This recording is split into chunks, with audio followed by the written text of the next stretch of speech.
dated Nairobi, January 18, 2021. Ladies and gentlemen of the press, and indeed fellow Kenyans, my attention has been drawn to spurious allegations by Deputy President William Ruto concerning the ownership of Musyoka farm. Addressing a rally in Bomet on Friday, DP Ruto made a frivolous and unsubstantiated claim to the effect that I grabbed government land in Yatta. The wild claims hold no water. The allegations are a cheap and a desperate attempt at character assassination. I have endeavored to uphold the highest moral and ethical standards in all my public affairs. I have nothing to hide, and I today challenge the authorities to open an investigation into this matter. I am today presenting myself for a thorough investigation by the Directorate of Criminal Investigation as well as the Ethics and Anti-Corruption Commission. I want the matter settled once and for all. Indeed, this is a time to separate the truth from lies and malicious propaganda. In the same vein, I challenge DP Ruto alias Arap Mashamba, well known for his unbridled greed for both public and private land, to offer himself for investigation concerning the following scandals that are in the public domain. 1. The grabbing of the land belonging to Honorable Joseph Murumbi, Kenya's first Vice President and a renowned conservationist. Indeed, across here we know of the Murumbi collection at the museums of Kenya. 2. The attempted land grab of the Langata Road Primary School playground, where innocent children were mercilessly tear-gassed and traumatized. Number 3, the grabbing of the piece of land on which Western Hotel stands. It is in public knowledge that the land is public property belonging to Kenya Airports Authority. Number 4, who grabbed the more than 100 acres belonging to the late Adrian Muteshi, an IDP who died out of bitterness and frustrations, having fought for more than 10 years trying to reclaim his land, albeit successfully.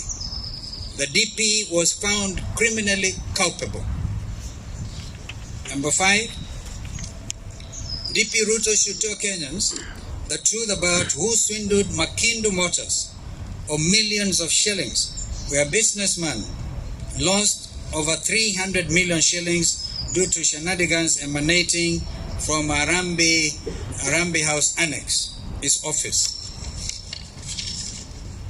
Number 6, can Arap Mashamba tell Kenyans how he acquired large tracts of land in Taita Taveta County? Indeed, he has made it a habit to hop across to Taita Taveta. Number 7, what does DP Ruto know about the fake arms scandal, where one of his bodyguards, Sergeant Kipyegon Kene, was brutally murdered? Number 8, can DP Ruto explain what he knows about the loss of over 4 billion shillings of public funds meant for the construction of Arol and Kimura dams? Why was he so defensive when news of the scandal broke out? What information did he want kept out of the public's eye concerning those collapsed projects? Number 9, DP Ruto should be ready to also give a statement on what he knows about the recent camera scandal that led to one of his bodyguards to commit suicide. Is there more than meets the eye in that very sad incident? Number 10, I therefore demand on behalf of all Kenyans that the DP subjects himself to a transparent lifestyle audit. Let us be honest with ourselves. As leaders, in particular, and as Kenyans in general, we must learn to be accountable for all our acts and omissions, acts of omission and commission. And this is what is required of us, 10, and more specifically under Chapter 6 of that Constitution. In this regard, I urge Arap Mashamba to stop being hypocritical and to take responsibility for his misdeeds which stink to the high heavens. It is so sad to know that DP Ruto has been fomenting bitter divisions and indeed a class war instead of preaching unity and cohesiveness. As a disruptor of law and order, he is easily comparable to the outgoing President of the United States, Mr. Donald Trump. Let us preach unity and avoid divisive politics that can plunge the country into chaos. Let us remember that we are one Kenya. This is our home, and we do not have another country to call home. People of DP Ruto's ilk must not be given the chance to wreak havoc through wolfishly deceitful manipulations. They must be stopped on their tracks. God bless you. God bless Kenya. One Kenya, one nation. That is our motto. Amen. 2 of the Langata Road Primary School playground, where innocent children were mercilessly tear-gassed and traumatized. Number 3, the grabbing of the piece of land on which it is in public knowledge to Kenya Airports Authority. Number 4, who grabbed the more than 100 acres belonging to the late, who died out of bitterness and frustrations, having fought for more than 10 years trying to reclaim his land, albeit successfully. The DP was found criminally culpable. Number 5, DP Ruto should tell Kenyans the truth about who swindled millions of shillings, where a businessman lost over 300 million shillings due to shenanigans emanating from Arambi House Annex, his office. Number 6, can Arap Mashamba tell Kenyans how he acquired large tracts of land in Taita Taveta County? Indeed, he has made it a habit to hop across to Taita Taveta. Number 7, what does DP Ruto know about the fake arms scandal, where one of his bodyguards, Sergeant Kipyegon Kenei, was brutally murdered? Number 8, can DP Ruto explain what he knows about the loss of over 4 billion shillings of public funds meant for the construction of Arol and Kimara dams? Why was he so defensive when news of the scandal broke out?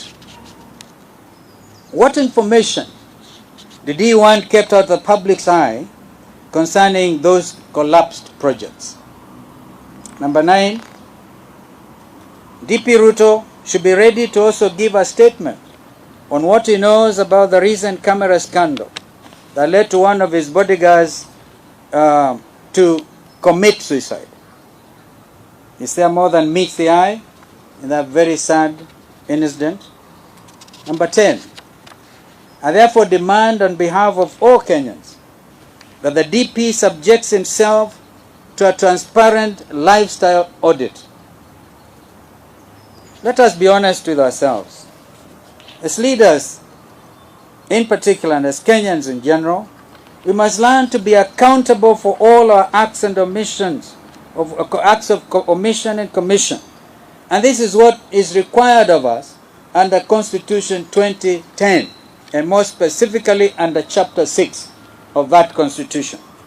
In this regard, I urge Arap Mashamba to stop being hypocritical and to take responsibility for his misdeeds which stink to the high heavens.